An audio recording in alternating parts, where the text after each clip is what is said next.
So please, please, please, please, let us turn our hearts to the Lord.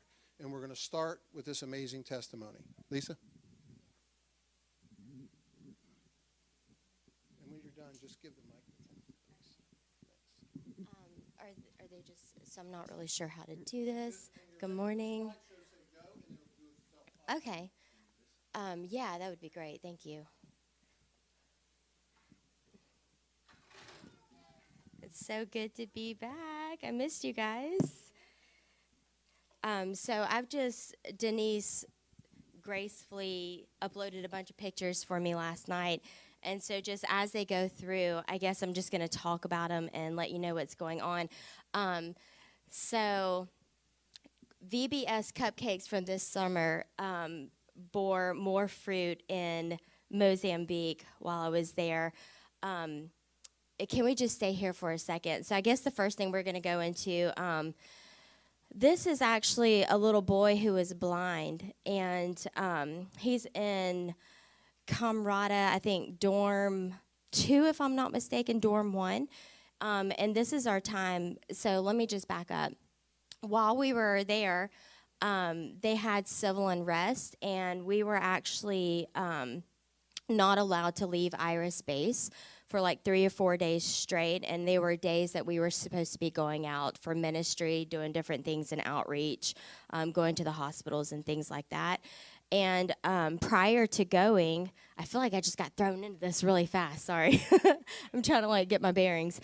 So prior to going, I thought it was more myself, but it seemed like the Lord was putting on my heart to be able to make cupcakes with all of the kids there. They house 120 orphans at this particular Iris base in Zampeto. And so during the days that we were locked down, we actually got to make cupcakes and decorate them with every single child at Iris while we were there. So it gave us the time. There is a video that I wanted to start with from, it says Shanghai, if you can see it. I wanted to start with this video because it's this little dorm, these little boys. I think they range from age like maybe 5 to 9. But they sang a song for us. It's kind of like tradition that when you're in church, they sing for you if you're a guest. If you go to their dorm, they sing for you. It's a really beautiful tradition that they have. And this particular group of boys sang a song for us. And it's so deep and it's so anointed, and I feel like it just kind of captures the Mozambique heart. And I wanted to start with this song, if y'all have that. This is it. And it's in their native language, Shangani.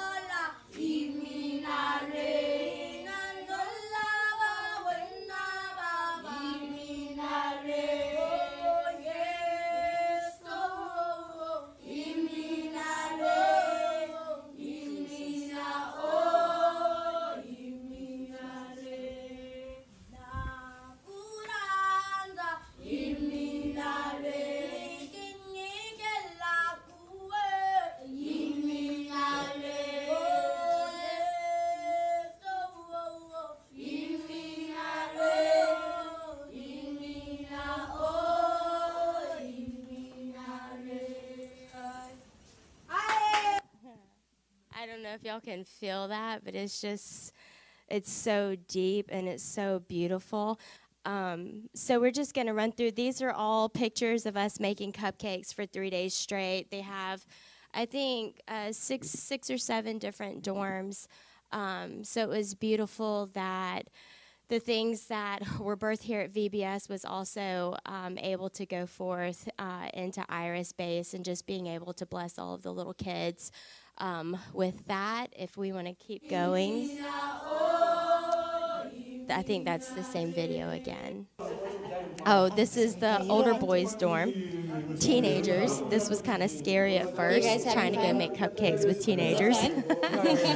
But believe it or not, they actually had a really great time. That's Emmanuel right there. He's one of the missionaries. He was a nurse, and he put his career aside to come to Iris. I don't know how long he's going to be there. Can you back up to the video?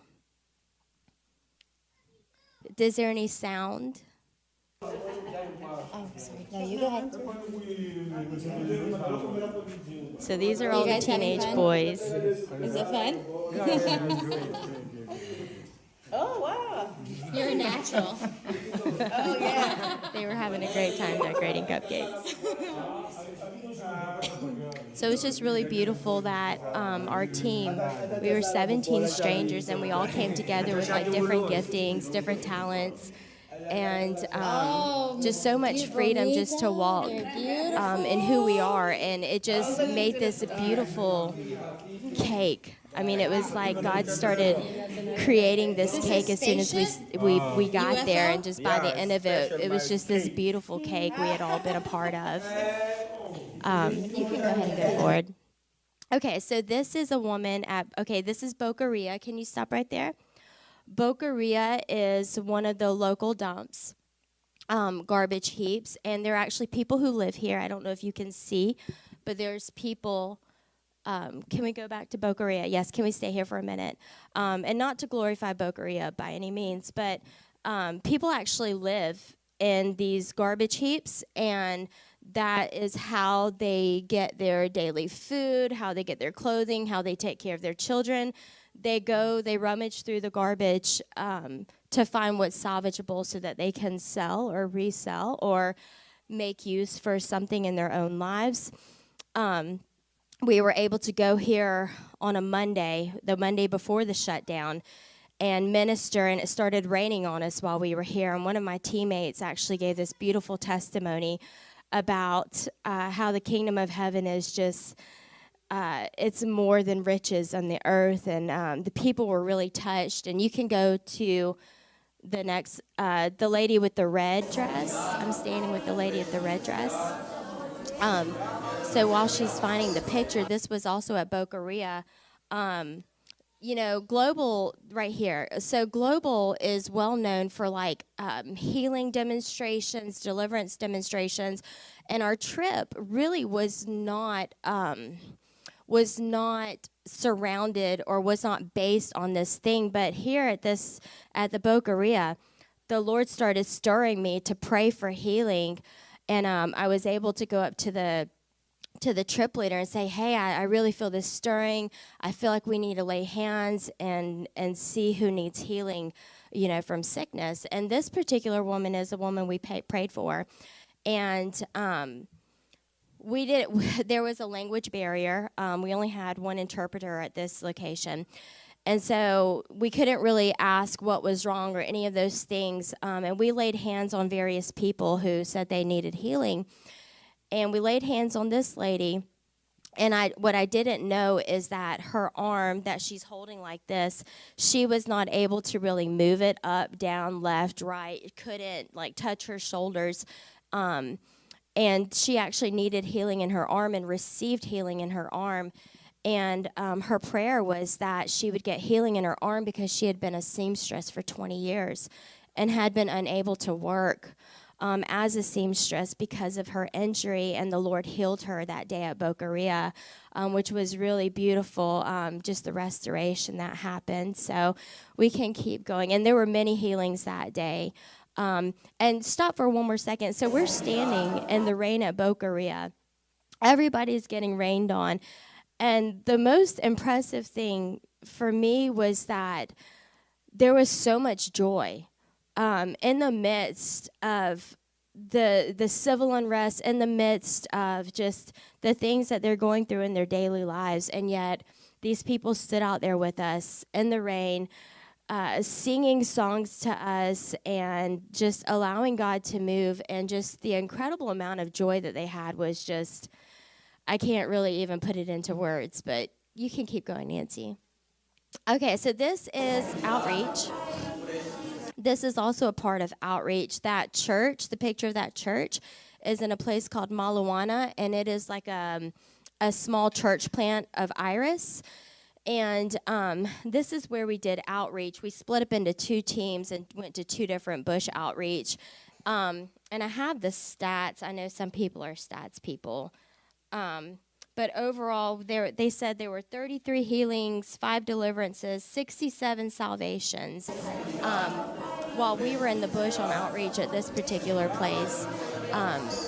we would walk into like compounds and there would just be families living together. And I think the first family we went to had maybe 10 people in it, and all 10 people got saved. And so the Lord just really used us and opened many doors for that kind of stuff. It was really beautiful. And then this is when the little kids of Malawana in this little church, they're praying over us. If you want to play that video, I just want y'all to hear the power of intercession in these children.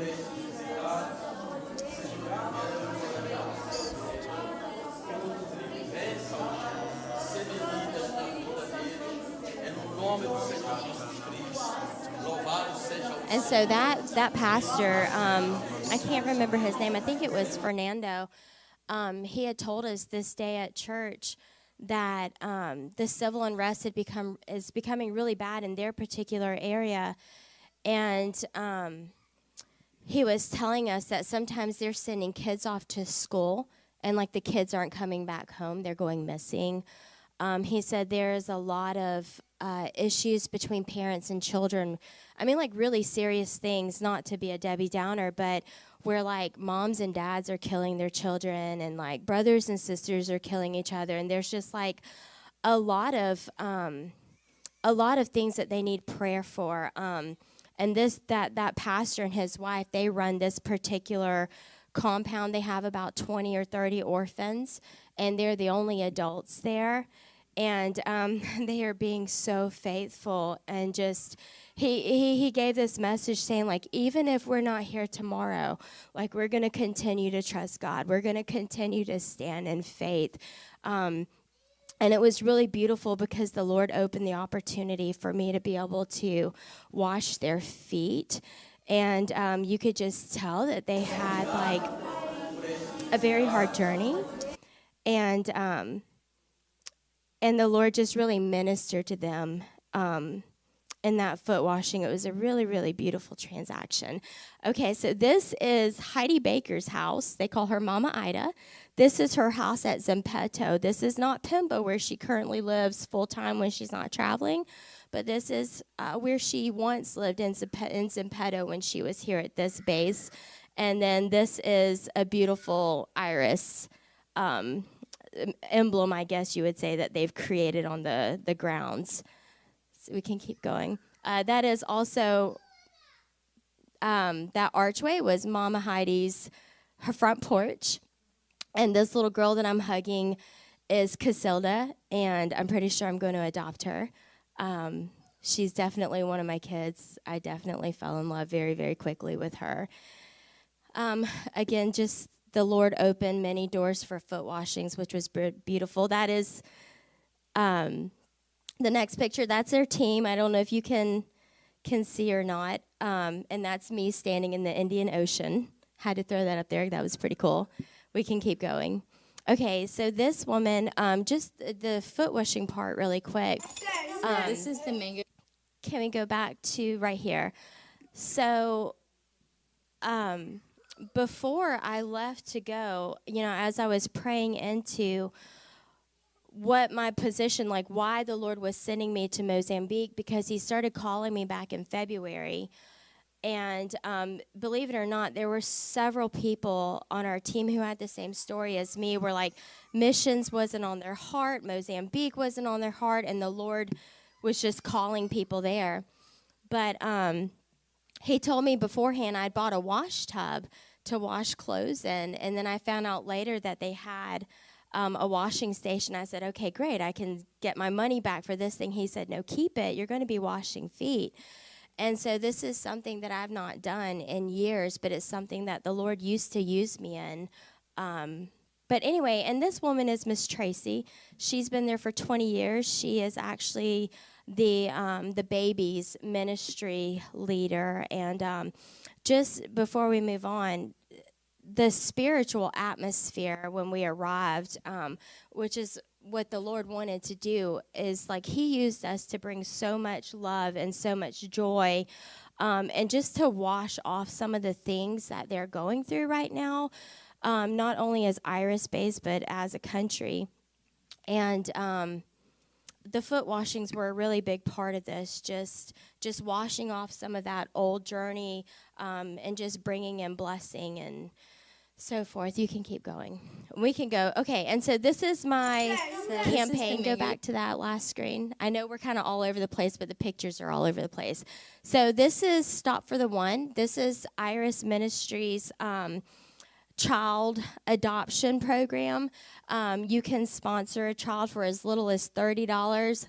I am going to give them a shout out. Every child on this page I have met in person, and they are all very beautiful and loving, and God is doing amazing things. And this guy right here, Latifo, in the middle, one of the most beautiful things I experienced while I was there was he's been at that base for many years, and he, I think, is maybe autistic. I'm not quite sure.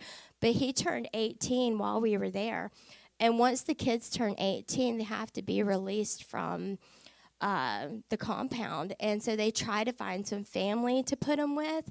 And so while I was there, he aged out, and they had a service for him. And he was leaving while we were there to go home. They had found some family for him to go be with, and he was being released to go back to his family. And so they had this celebration, and they prayed over him. But it was like such a bittersweet moment, because it was beautiful in the sense that he gets to be reunited with family, but then also it was so sad because what they have there is very much like family, and all of these kids, majority of them are orphans. Their parents died when they were young, or they don't want them, or just any scenario you can think of these children have been through. So anyway, I am giving a shout out for Stop for the One. If you want more information, I'd be happy to give it to you. Again, I've met all of these children. You can meet all of these children. They're beautiful, loving, and they need support. So this is the mango trees. So there's mango trees all through the compound, and these kids are great climbers. I'm pretty sure there was a 3-year-old at the top of this tree when I was filming this that had climbed up. So they can't wait for them to get right. They shake them off the tree, and they fall to the ground, and they put them in a pile. But it was pretty impressive. We can keep going for the sake of time. Is that it? Is that it? Okay, so just a few more things, just of what the Lord did. So along with the healings and the deliverances and the salvations, just some fun things. There was a point when I was in the nursery playing with the balloons. I sent someone the balloon video. And this little girl, so they speak Portuguese and Xangani. And this is just the Lord having some fun with me. This little girl walks up to me, and I don't speak the language. And she begins talking to me, and I begin to hear her and understand her in English. So that was in the nursery, and I was like, what'd you just say? And, I kind of just brushed it off a little bit, like, okay, that was strange, but not putting too much into it. And then the very next day at Boca Ria, which is the dump, again, another little, 2-year-old child came up to me with a balloon, and she starts speaking to me, and I hear her in English. And she's telling me that she wants stickers on her balloon, and she's telling me where to put them. And she's speaking, I don't know if she was speaking Portuguese or Xangani, but I understood her in English. So that was pretty radical. And yeah, I was like, okay, Lord, this is cool. I could get used to this.